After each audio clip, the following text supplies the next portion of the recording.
So, hello everyone. I welcome you back to my channel, and today we are going to discuss a very important topic, or I should say, it's a practice session on matter in our surroundings, and that too today we are going to solve NCERT exemplar. NCERT exemplar questions, as you already know, are super important for your exams, and therefore I thought that we should probably plan something for NCERT exemplar. So here I am with this video. Let's begin, guys and girls, quickly. So let's begin, everyone. Let's begin this session very quickly as we can. Yeah, right. So here we have MCQs first, and this is the first question. Exemplar, matter in our surroundings, MCQ. Which one of the following sets of phenomena would increase on raising temperature? Yes, which phenomena would increase on increasing temperature? One is diffusion, evaporation, compression of gases. B, evaporation, compression of gases, solubility. C है evaporation, diffusion, expansion of gases. D, evaporation, solubility, diffusion, compression of gases. Read all the options very carefully and then mark your answer. So I hope you got the correct answer, and very easily elimination करेंगे एक बार में सब clear हो जाएगा. कैसे देखिए. For example, here the first option is diffusion, evaporation of gases, evaporation and compression of gases. तो compression कैसे होगा? ये कहानी ख़त्म हो गई इसकी. Again you have compression of gases, तो ये नहीं होगा. The third one, evaporation, diffusion, expansion of gases. So this is the correct one. Obviously नहीं तो fourth में भी आप देखो compression of gases है. Very easily elimination से सब clear. You have the solution as well. The explanation is particles of matter are continuously moving as they possess kinetic energy. When the temperature is increased, the particles of matter intermix with each other, which is called diffusion. The kinetic energy will definitely increase. Evaporation means conversion of liquid state into vapor state. When we increase the temperature of the molecules move and vibrate so quickly that they escape into the atmosphere in the form of vapor. You know what is evaporation, okay? Increase in temperature causes molecules to move faster, which results in expansion of gases and not compression, because the kinetic energy is increasing. ठीक है? सही है? Am I right? Let us move on to the next question. The second question says, Seema visited a natural gas compressing unit and found that the gas can be liquefied under specific conditions of temperature and pressure. While sharing her experience with the friends, she got confused. Help her to identify the correct set of conditions. Now you want to liquefy a gas. 4 options: low temperature, low pressure, high temperature, low pressure, low temperature, high pressure, and high temperature, high pressure. Which is suitable for converting a gas into liquid? Obviously you will need low temperature. High temperature करेंगे तो gas तो और vibrate करेगी. So low temperature, yes. So high temperature cut गया. Here high temperature eliminated, high temperature eliminated, low temperature and high pressure. ठीक है? Next one. The property to flow is unique to fluids. Which one of the following statements is correct पूछ रहा है. Only gases behave like fluids. Gases and solids behaves like fluid. Gases and liquids behave like fluids. Only liquids are fluids. Fluids are anything which can flow. तो flow कौन कर सकता है? Gases can also flow. Liquids can also flow. So gases and liquids both behave as fluids. This is the correct one. In gases and liquids, intermolecular force of attraction between the particles is less and they facilitate the flow of these states of matter. Solids obviously cannot flow.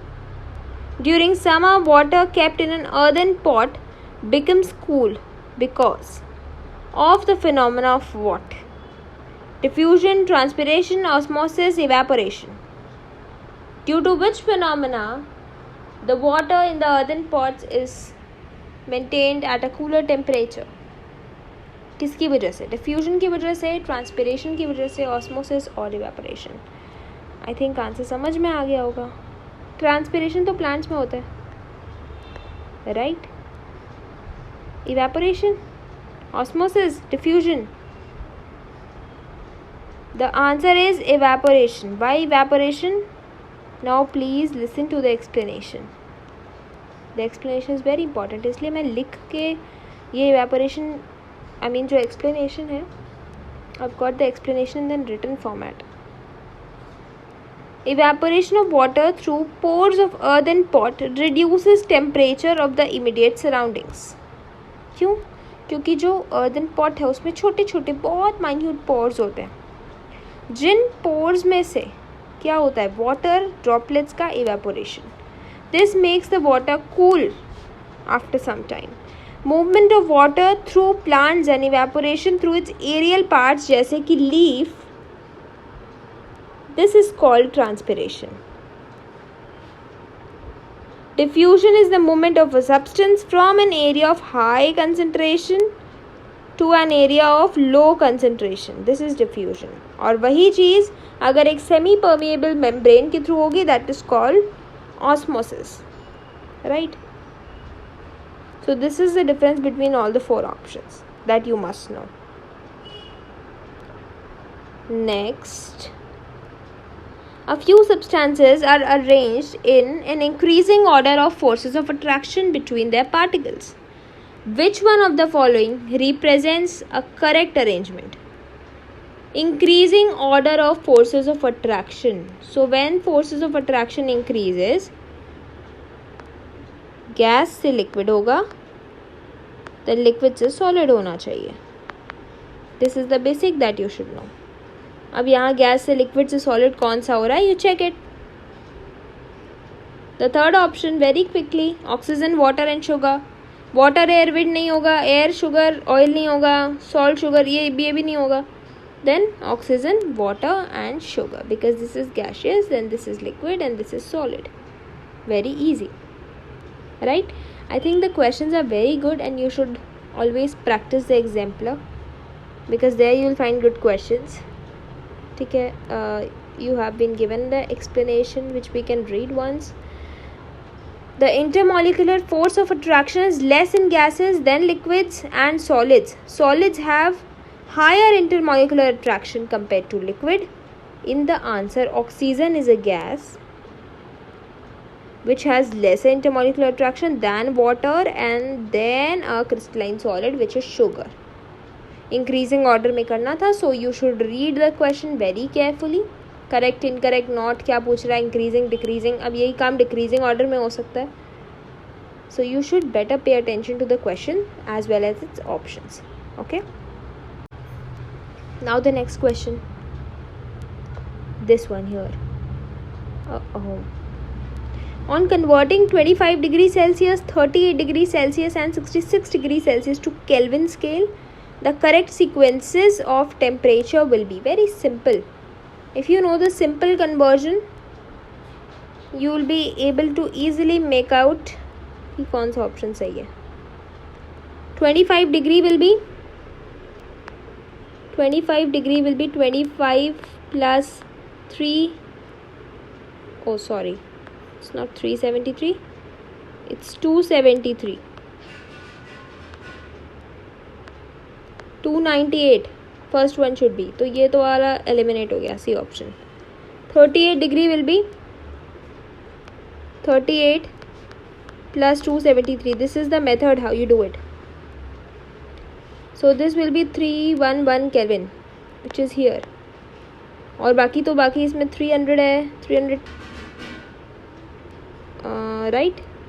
So obviously you've got the option A as the correct one. तो पूरा solve करने की ज़रूरत नहीं होती है. Sometimes you can just find out the answer by elimination. You just simply add 273 to it and you will get the answer in Kelvin. Not degree Kelvin, but just Kelvin. There is no degree Kelvin. It's degree Celsius होता है, degree Fahrenheit होता है, पर degree Kelvin कुछ नहीं होता है. Next one. Choose the correct statement of the following. Option A. Correct बताना है. Conversion of solid into vapors without passing through the liquid state is called sublimation.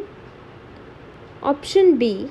Conversion of vapors into solid without passing through the liquid state is called vaporization. Option C. Conversion of vapors into solid without passing through the liquid state is called freezing. D. Conversion of solid into liquid is called sublimation. Correct. So this one is incorrect, this one is incorrect, and if you could make out, even the second option is incorrect. First one is correct. Conversion of solid into vapors without passing through the liquid state is called sublimation. पहला option पढ़ के ही समझ आ गया होगा कि it's correct, but still read all options. क्या पता नीचे दिया हो both A and B, both B and C. Such options can also be given. So please read all questions before all options, without which you cannot mark the correct answer. Okay, so this is what they have been given. एक सारा they have given the explanation. Sublimation is a process in which solid is converted into vapors without passing through the liquid state. Vaporization क्या होता है? Transition from liquid to vapors. Solid की कहीं बात ही नहीं है.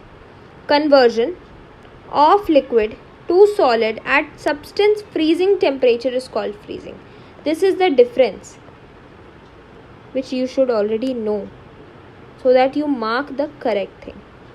Also correct लिखा है, incorrect लिखा है, is not correct लिखा है sometimes. So please read all the options very carefully, without which you cannot mark the correct one. The boiling points of diethyl ether, acetone and N-butyl alcohol are 35 degrees Celsius, 56 degrees Celsius and 118 degrees Celsius. Okay, इसको वही करना है. Kelvin में you have to convert. So 273 easily you can do it. Plus 35 will give you 308, right? लेकिन अब 308 में तो ये दोनों का मैटर फंसेगा. ये गलत हो गया, right. This is how you can eliminate options. एक किया और दो को हटा दिया सीधे. Now 56 plus 273, so 273 plus 56 will give you what? 329. So you will be able to solve the last one and then you'll get the correct answer. ये question बनाने वाले भी बहुत होशियार हैं, ठीक है. ये चाहते हैं कि आप तीनों सॉल्व करो, ये एक दो में नहीं मानेंगे. So the option is option C, third one. ठीक है, बताया आपको कैसे कन्वर्ट करते हैं. इट्स वेरी सिंपल, ठीक है. लेकिन एलिमिनेशन से करोगे, हो सकता है आपका टाइम बच जाए. आपको टाइम बचाना है ना. तो अगर ऐसा है केस कि एलिमिनेशन से हो जा रहा है तो ठीक है. जैसे यहाँ पे तो हमें तीनों ही सॉल्व करने पड़े एनीवेज, ठीक है. You should know how to solve and it's very simple. Which condition out of the following will increase the evaporation of water? बताइए. A, increase in temperature of water. B, decrease in temperature of water.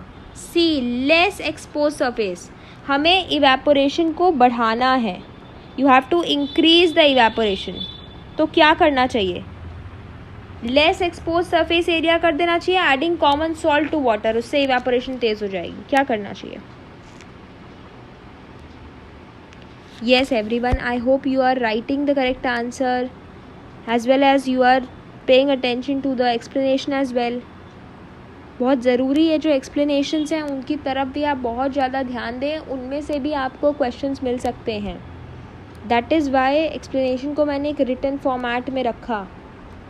नहीं तो मैं चाहती तो ऐसे ही बोल के we could have done it, explanation हो जाता.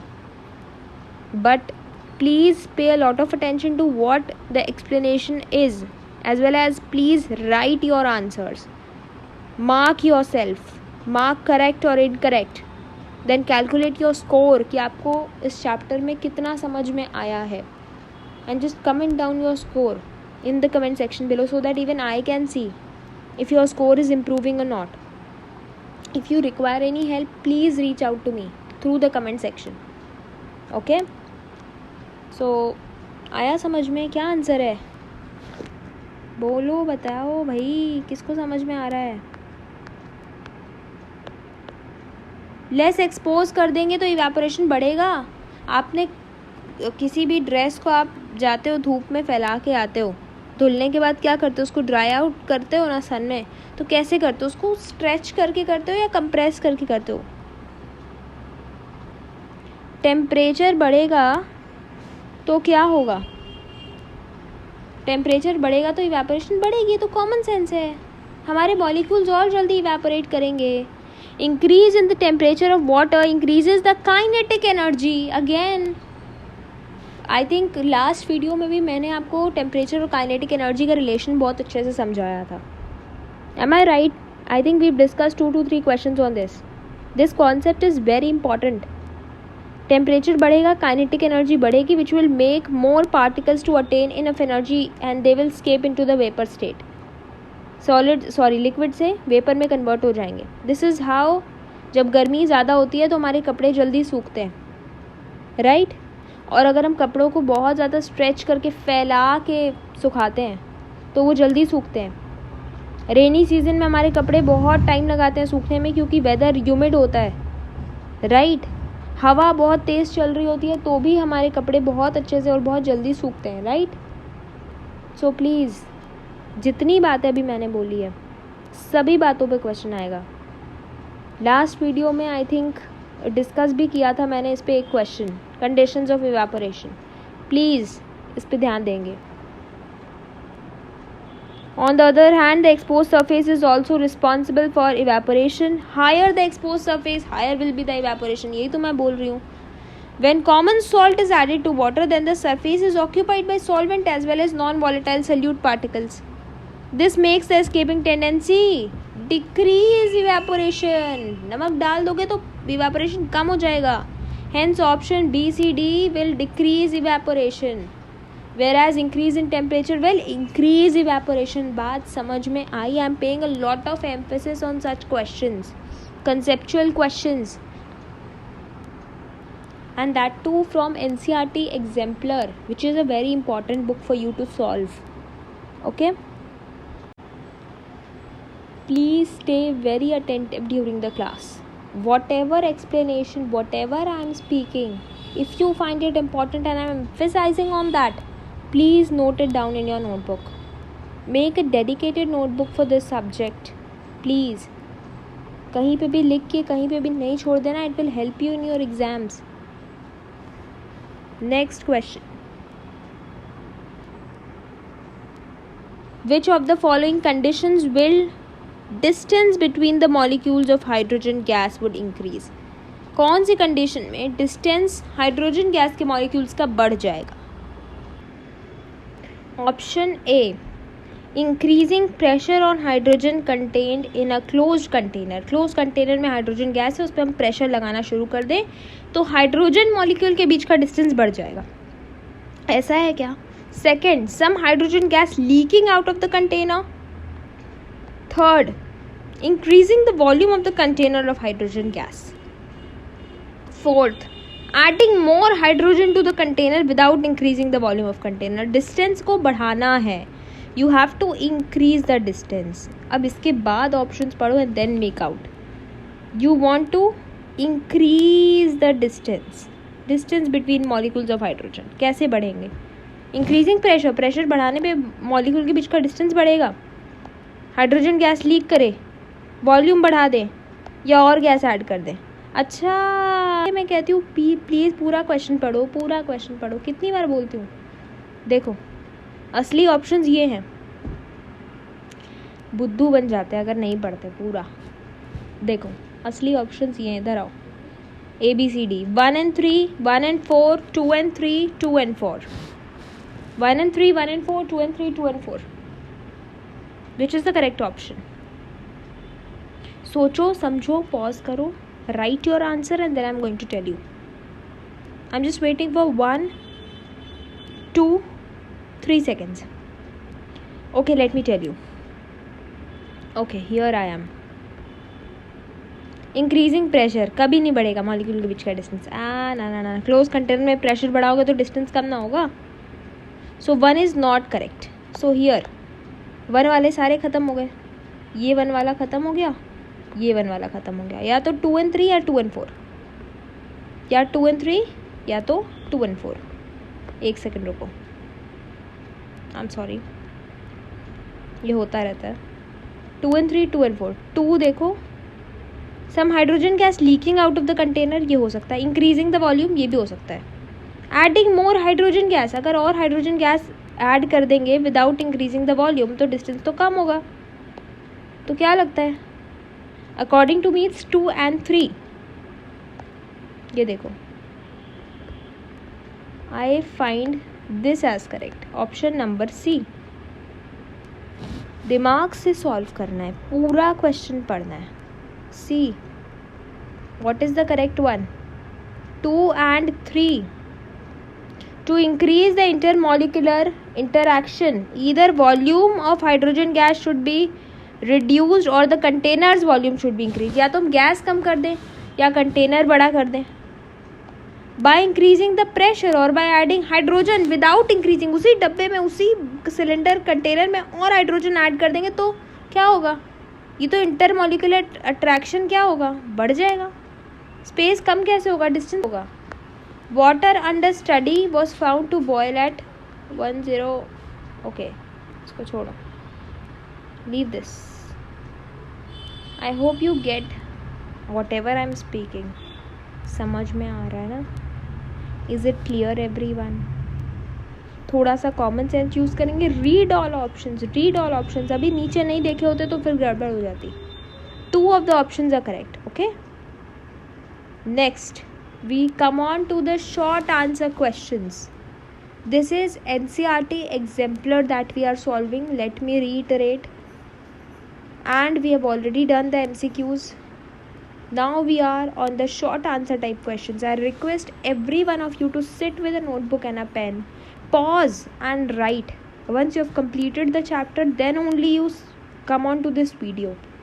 If you have not completed, go first complete it. It's there on my channel, you can check out, and then please then just come on to this video, sit with a notebook and a pen, and just do not sit like this. Just do not sit idly. Sit and solve like you do it in the class.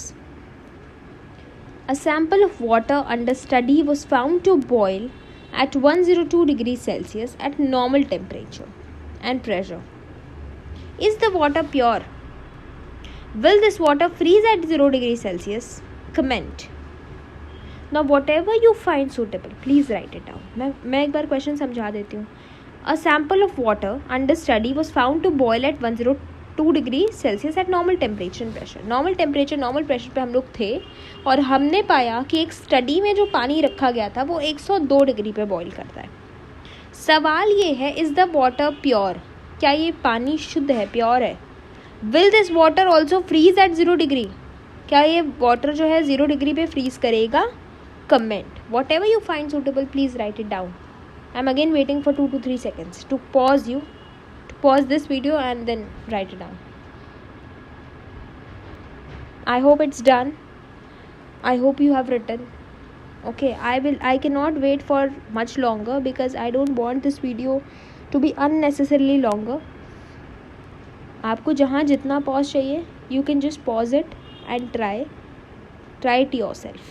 Be honest with yourself. Okay, next, the answer. The boiling point of pure water, मेरे हिसाब से answer क्या होना चाहिए? आप खुद सोचो. कोई पानी स्टडी में रखा गया है जो 102 डिग्री सेल्सियस पे बॉयल होता है, तो पक्का ये पानी प्योर तो नहीं है. Is this water pure? Is this water, how can it be pure? Normal water तो 100 डिग्री पे बॉयल करना चाहिए. फिर पूछ रहा है क्या ये वाटर फ्रीज भी करेगा 0 डिग्री पे? जब ये 100 डिग्री पे बॉयल नहीं कर रहा है तो 0 पे फ्रीज कैसे करेगा? इसमें कुछ ना कुछ इम्प्योरिटी है या अडल्ट्रेशन है. प्योर पानी तो नहीं है ये. The boiling point of pure water is 100 degrees Celsius and the melting point is 0 degrees Celsius at 1 atmospheric pressure. Here the water boils at 102 degrees Celsius. Hence the water is not pure water and freezes at a temperature below 0 degrees Celsius. है कि नहीं? तो फिर कैसे बताओ, कैसे 0 पे freeze करने लगेगा जब 100 पे बॉयल नहीं कर रहा? It should be below 0 degrees Celsius. It should freeze. Here the answer is. I hope आपको समझ में आया होगा. अब जो मेरे से पूछ रहे होंगे कि बताइए तब बिलो 0 डिग्री सेल्सियस क्यों हो रहा, क्योंकि वाटर इम्प्योर है. 0 डिग्री के ऊपर थोड़ी जाएगा बॉयल करने, फ्रीज़ करने के लिए. फ्रीज़ तो और उससे लो पे करेगा ना. फ्रीजिंग पॉइंट नॉर्मल वाटर का तो 0 है, उससे ज़्यादा बढ़ेगा तो नॉर्मल वाटर का ही फ्रीजिंग पॉइंट नहीं है. नॉर्मल वाटर के फ्रीजिंग पॉइंट के भी नीचे चला जाएगा. Is it clear now? समझ में आया? Should we move on to the next question? Yes. So now I am moving on to the next question. Here it is the second question for short answers. A student heats a beaker containing ice and water. He measures the temperature of the content of the beaker as a function of time. As a function of time मतलब time बढ़ता जा रहा था और वो कुछ time के बाद मेजरमेंट लेता जा रहा था. This is the meaning of as the function of time. Which of the following figure 1.1 is given would correctly represent the result? एक बच्चे ने क्या किया, उसने आइस और वाटर के साथ एक बीकर लिया जिसको उसने हीट किया और धीरे धीरे उसने उसका टेम्परेचर को मेजर किया.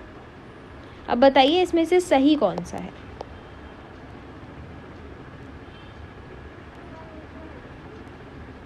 आइस और वाटर लिया, उसका टेम्परेचर मेजर करते गया. इसमें से सही कौन सा है? ये 4 ग्राफ हैं आपके पास टाइम है. यू कैन पॉज इट, फिर से ट्राई करो, सोचो, देखो, समझो और उसके बाद प्ले करके आंसर दिखाओ. So the correct answer is D. How? हमारे पास आइस था और पानी था एक बीकर में. पहले क्या हुआ, उसने हीट करना शुरू किया होगा तो आइस पहले मेल्ट हुई होगी. सबसे पहले जो उसकी हीट थी वो आइस की लेटेंट एनर्जी को ब्रेक करने में, उसके बॉन्ड्स को ब्रेक करने में यूज़ हुई होगी. आइस को पानी बनाने के लिए यूज़ हुई होगी, जिससे टेम्परेचर नहीं बढ़ा होगा. तुरंत थोड़ी टेम्परेचर बढ़ने लगेगा. आइस को पानी बनाया जाएगा, फिर उस पानी का टेम्परेचर बढ़ेगा. This is the process. यही लेटेंट हीट का कंसेप्ट था. इसीलिए टेम्परेचर तुरंत नहीं बढ़ेगा, पहले वो कांस्टेंट रहेगा. जैसे डी वाले में रहा, पहले वो कांस्टेंट रहेगा कुछ समय तक और उसके बाद वो बढ़ेगा 100 डिग्री तक. क्योंकि जब वो पूरा पानी बन जाएगा, पहले आइस था और पानी था, जब वो पूरा पानी बन जाएगा तो उसके बाद वो पानी बॉईल करेगा. उसके बाद वो धीरे धीरे अपने बॉइलिंग पॉइंट तक पहुंचेगा, which is shown by the graph number D, option D. And the explanation for this is here.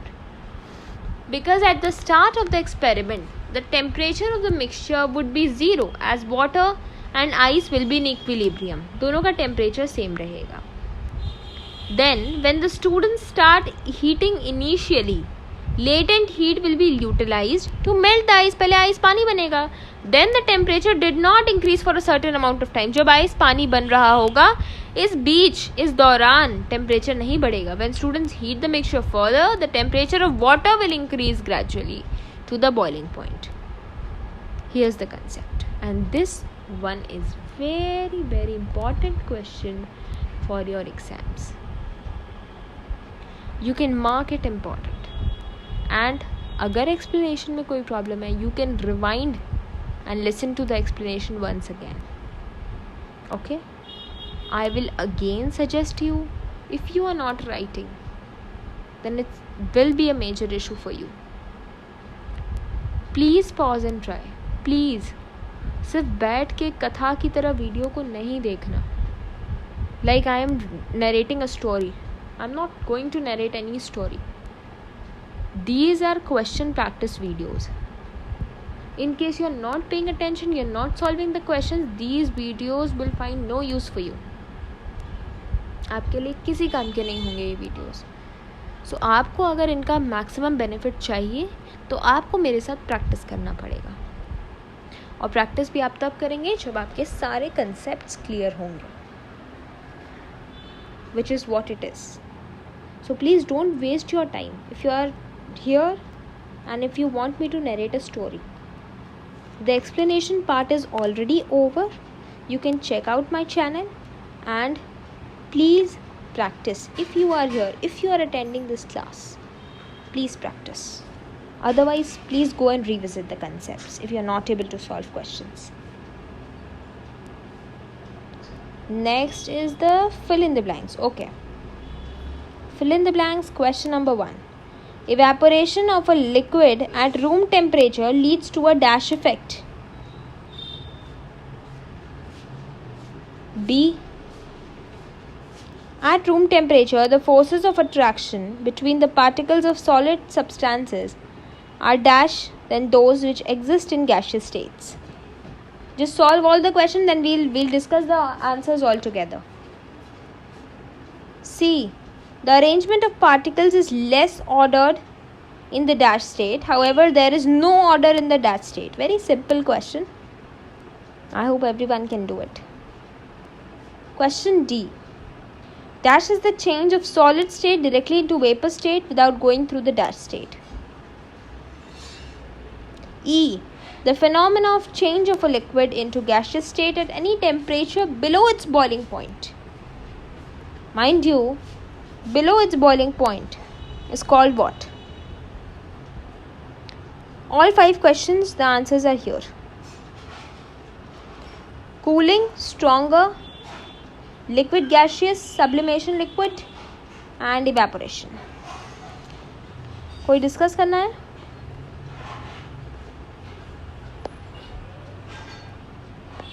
Evaporation will lead to a cooling effect. Room temperature, forces of attraction between solid substances are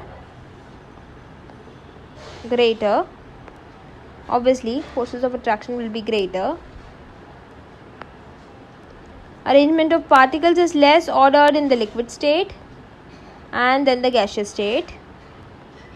Dash is the change of solid state. Oh, you know it. Sublimation, going through the liquid state. And this is evaporation. All clear? Do you need explanation? Do you need any explanation, everyone? I think it's very clear, the basic questions. Next one.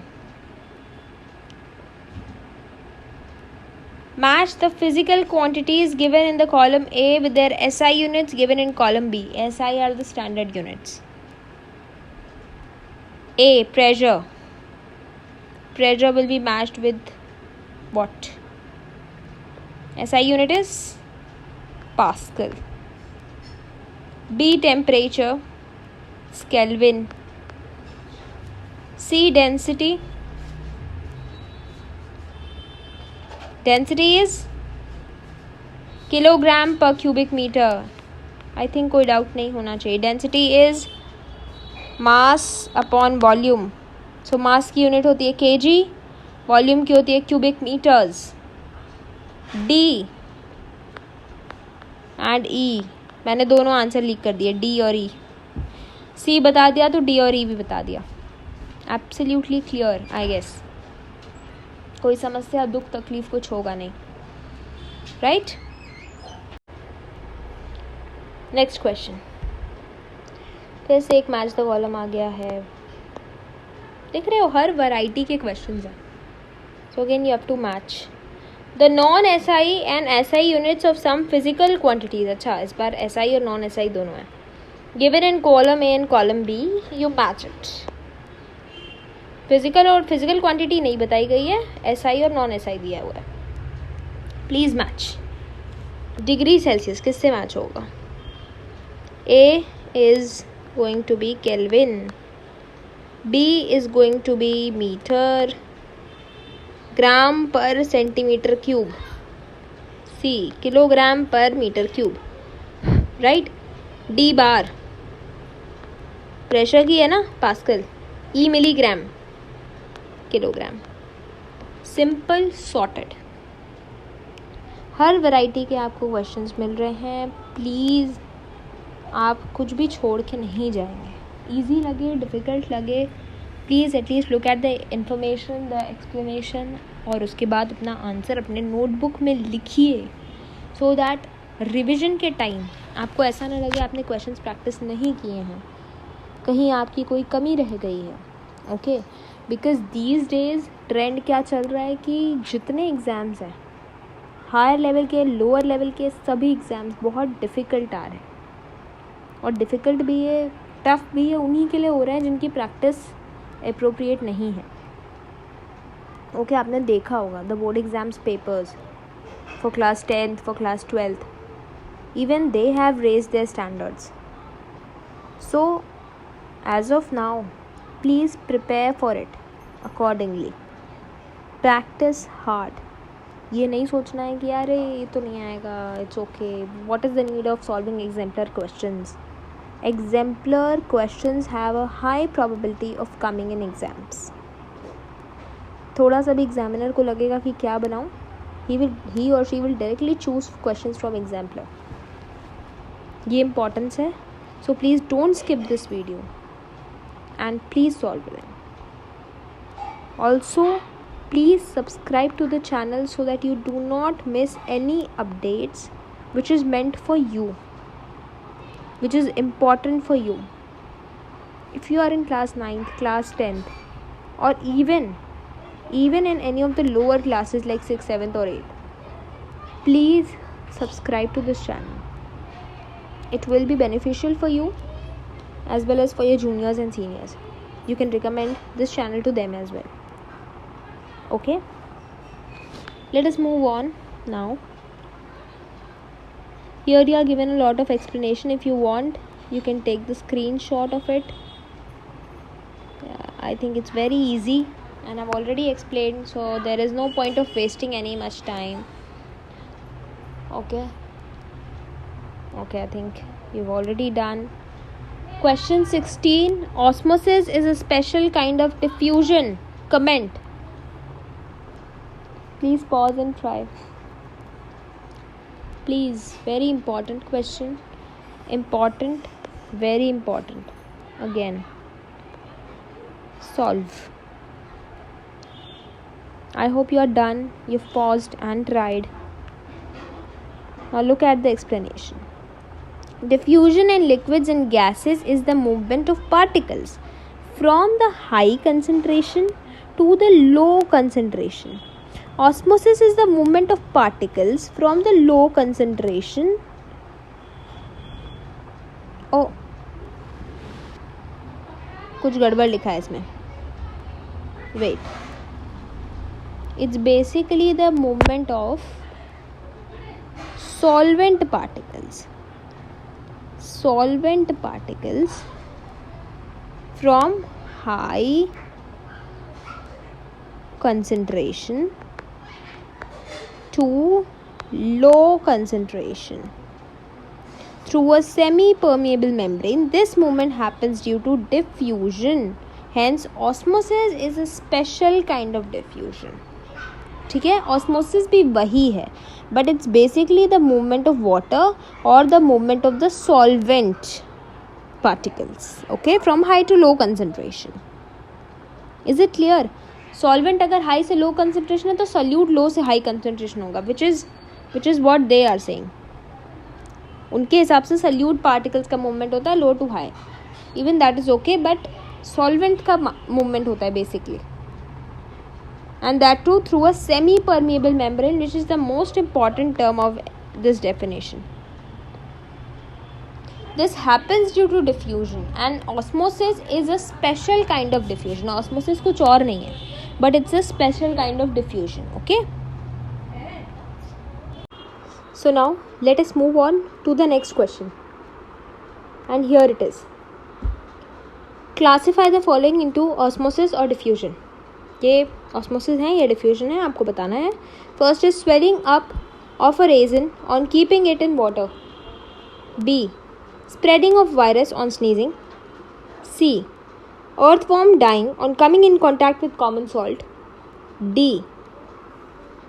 Shrinking of grapes kept in thick sugar syrup. E. Preserving pickles in salt. F. Spreading of smell of cake being baked throughout the house. G. Aquatic animals using oxygen dissolved in water during respiration. Yes. So you can pause and try. After that, I am going to discuss. Please pause and try. So let me move on. The first one is swelling up of a raisin on keeping in water. This is osmosis. ठीक है. Next, sneezing, spreading of virus on sneezing. इसमें कोई semi permeable membrane तो है नहीं. So this is obviously diffusion. Earthworm dying on, okay. This is also osmosis. Semi-permeable membrane है earthworm की skin, right? Next one. Okay, let me erase first. D. Shrinking of grapes. Okay, this is again osmosis. Preserving pickles in salt. Osmosis. Spreading of smell. Okay, this is diffusion. This is again osmosis. The last one. Done. जहाँ भी semi permeable membrane है that is osmosis, others are diffusion. Osmosis, diffusion, osmosis, osmosis, osmosis and again diffusion and then osmosis. ठीक है, आपको ये देखना है कि whether a semi permeable membrane is involve or not. If it's involve it's osmosis, if it's not involve it's diffusion. पहले ही बताया कि डिफ्यूजन के ही एक सब कैटेगरी है ऑस्मोसिस, उसी की एक स्पेशलिटी है, राइट? ठीक है, समझ में आ गया. चलिए आगे बढ़े जल्दी से. Okay, what is this? Yes, you have been given the explanation. So if you want I am zooming it. आप इसका स्क्रीनशॉट ले सकते हैं. पूरी कहानी इसमें लिखी हुई है. इन केस एक्सप्लेनेटरी क्वेश्चन आएगा तो आप ऐसे ही लिखेंगे. जो मैं थोड़ा शॉर्ट में एक्सप्लेन कर दी हूँ वो भी इसलिए एक्सप्लेन कर रही हूँ मैं क्योंकि मैं मल्टीपल टाइम्स एक्सप्लेन कर चुकी हूँ विद डिफरेंट क्वेश्चंस. ठीक है, तो नाउ मैं हर एक क्वेश्चन को बहुत ज़्यादा स्ट्रेच नहीं कर रही हूँ. जहाँ मुझे लग रहा है रिपीटेशन है, I am not stretching it. If you want you can take the screenshot, you can refer to it. Still, if you face any confusion, any problem, you can communicate with me through the comment section. I am going to revert back to each one of your questions or queries or whatever doubts you have. So please don't shy away from writing any comments. ठीक है, any request that you have, anything that you want to ask, so please you can just copy it down or take a snapshot of it. I am not going to stretch it क्योंकि एक बार already बता चुकी हूँ और मेरे ख्याल से एक से ज़्यादा बार बता चुकी हूँ because I am repeating it. And this is the explanation for question F. I hope it's visible clearly. And question G, take the snapshot, let's move on. Unnecessarily हम लोग वीडियो को लंबा करेंगे तो फिर आपके लिए बहुत बोरिंग हो जाएगा और आप उसको कवर नहीं कर पाएंगे. इसीलिए शॉर्ट रख रही हूँ, क्रिस्प रख रही हूँ. जहाँ जहाँ एक्सप्लेनेशन की ज़्यादा ज़रूरत नहीं है, I am not explaining it. मैंने लिखते समय ही ऑस्मोसिस डिफ्यूजन को एक्सप्लेन कर दिया था. ठीक है, question number 18. Water as ice has a cooling effect whereas water as steam may cause severe burns. Explain these observations. The concept of latent heat is involved. So if you are clear with the concept, please pause and try it yourself, and then I am going to explain it. भाई ये मैंने concept बता दिया भाई, latent heat का concept है. बढ़े चले एक्सप्लेन करें, बहुत ज़्यादा रुक नहीं सकते हम. Water as steam has more latent heat as compared to water as solid. Water, solid and liquid. Hence it causes severe burns, while water as ice causes a cooling effect. Concept of latent heat. Next, Alka was making tea in a kettle. Suddenly she felt intense heat from the puff of steam gushing out of the spout of the kettle. She wondered whether the temperature of the steam was higher than that of the water boiling in the kettle. Comment. Again, same concept. देख लो same concept पे how many questions are there? How many questions have we solved on latent heat? Still solving. Same concept. Still, we'll look at the explanation. Steam and the temperature of water boiling in the kettle is the same. The temperature is the same. फिर difference कहाँ आता है? But the particles of the steam have more energy in the form of latent heat of vaporization than the particles of water. This energy is released when the steam condenses to water. Therefore, steam is hotter than boiling water. One more question can be asked. किससे आपको severe burns मिलेंगे? Steam से या hot water से, boiling water से? तो obviously steam से जलने पे ज़्यादा नुकसान होगा, है ना? Same concept. Next question, here it is. A glass tumbler containing hot water kept in the freezer compartment of a refrigerator, temperature which is less than 0 degree Celsius. गर्म पानी का ग्लास रखा है.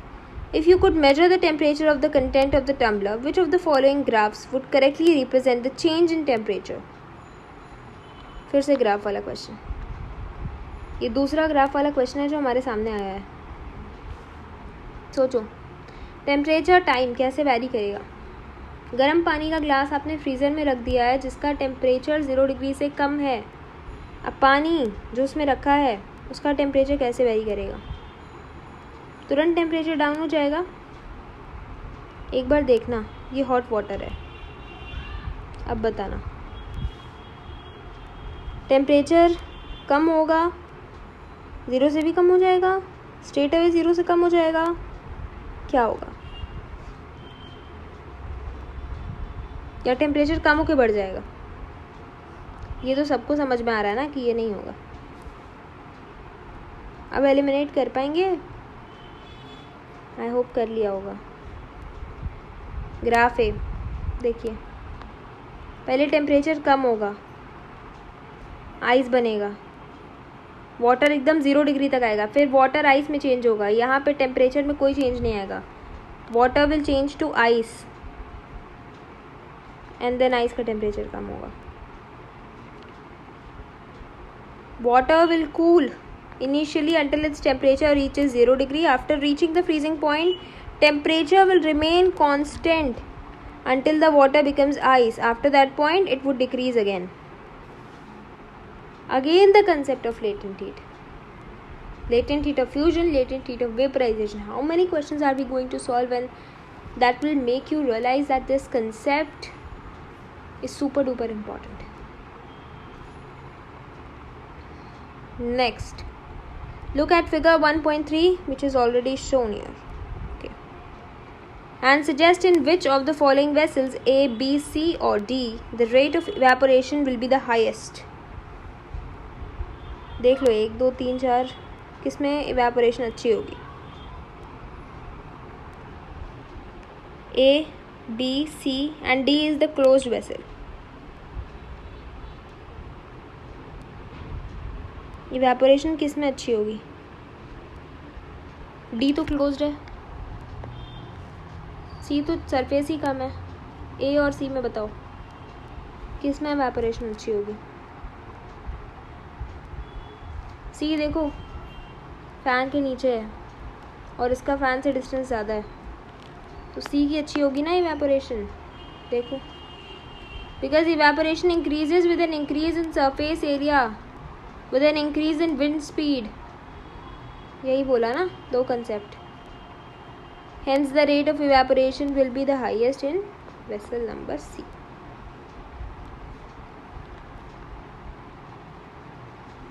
I hope कि बहुत ज़्यादा fast नहीं लग रहा है.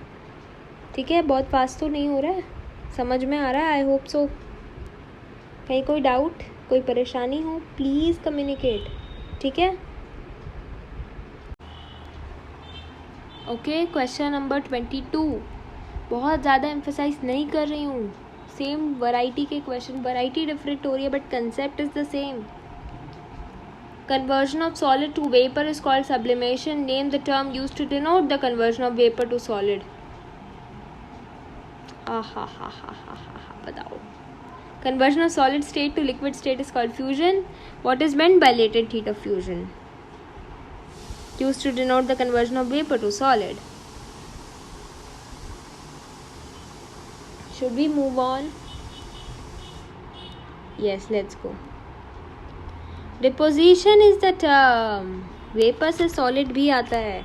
Solid से vapor सबको याद है. Sublimation, sublimation, sublimation.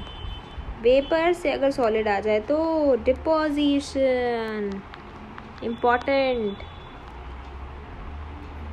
The amount of heat आपको पता है latent heat क्या होती है, right?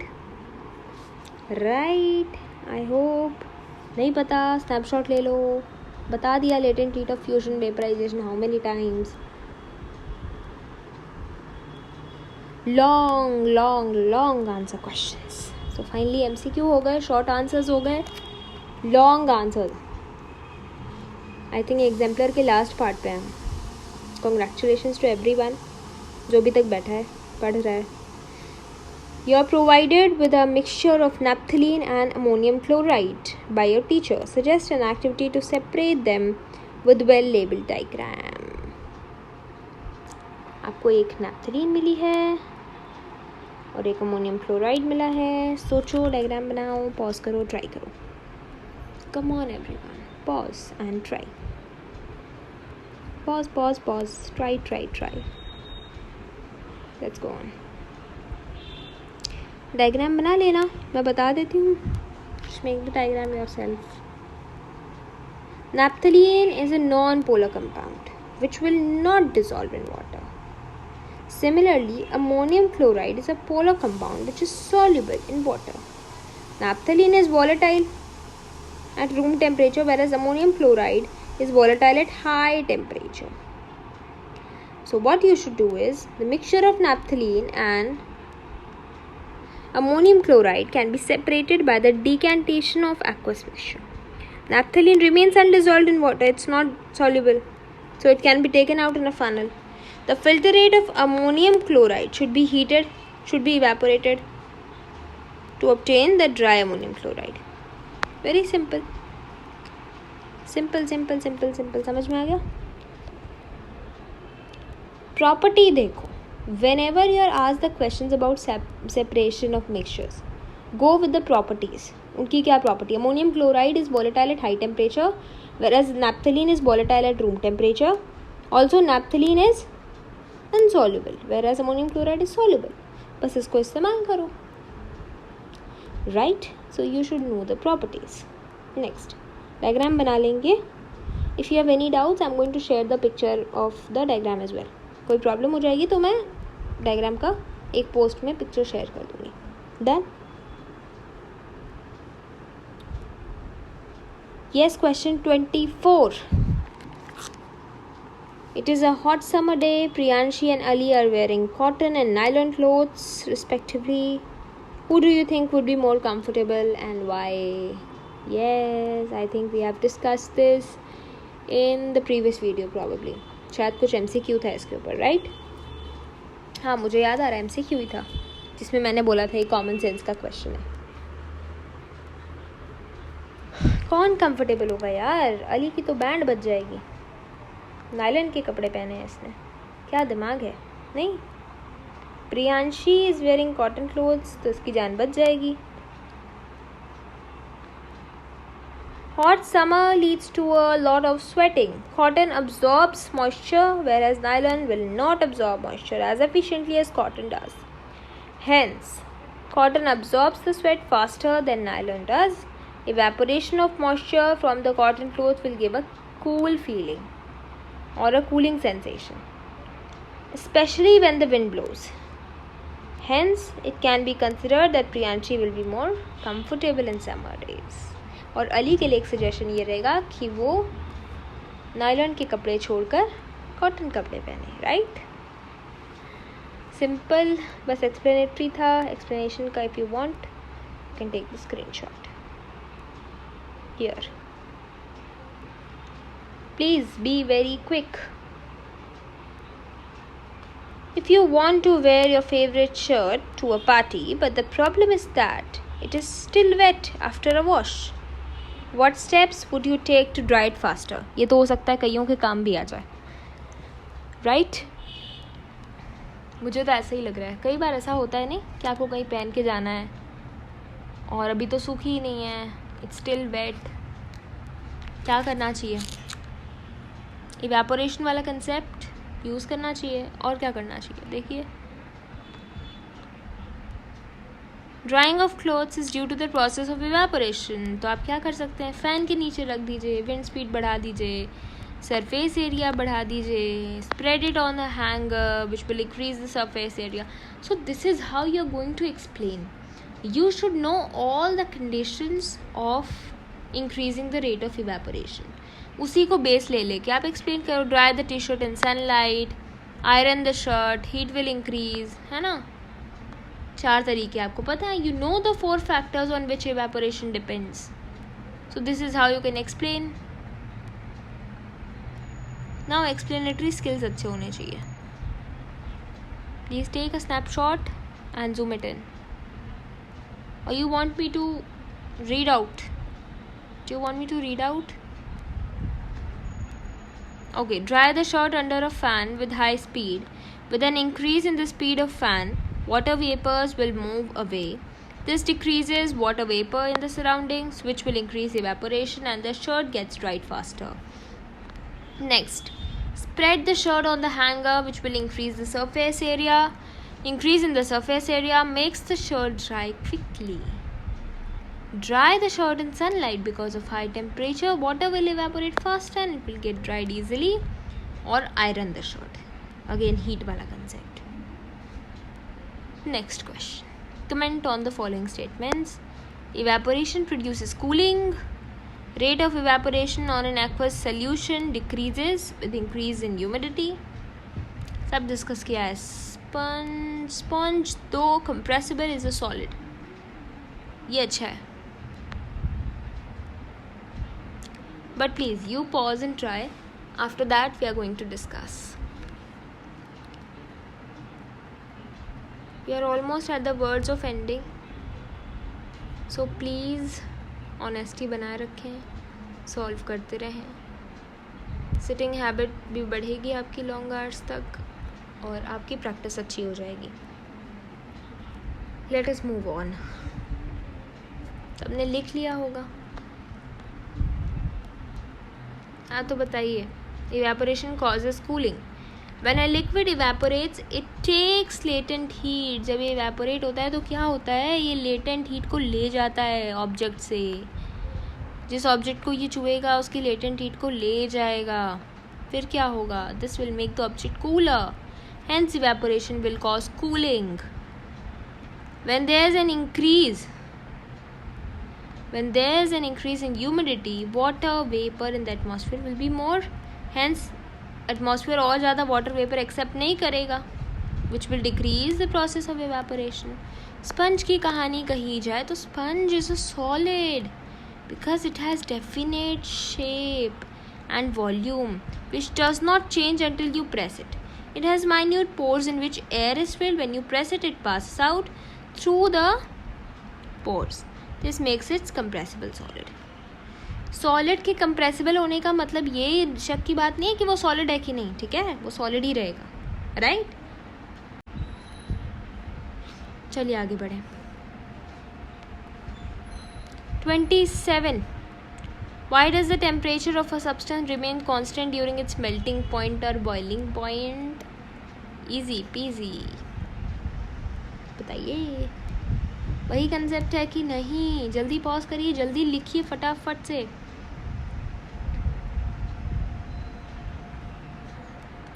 Temperature of a substance remains constant. Why? क्योंकि latent heat of fusion, latent heat of vaporization helps to overcome the force of attraction between the particles and then they will melt. Hence the temperature will remain constant. क्योंकि latent heat use होती है रे बाबा. वही काम चाहे fusion हो चाहे vaporisation हो, सेम टू सेम काम होता है. कोई शक किसी को? मेरे ख्याल से नहीं होना चाहिए, बिल्कुल नहीं होना चाहिए. And here we very happily end the session, and I'm very happy to write this. So a pat on your back for those जो शुरू से अंत तक सेशन में बैठे रहे, सेशन को ऑनेस्टली कंप्लीट किया और लिखते रहे. So give a huge round of applause for your self and give a PAT on your back.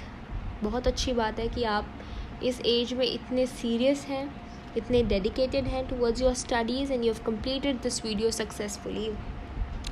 So bye bye, keep hustling guys and girls, not only guys. We'll see you in the next video. Till then, take care, keep studying.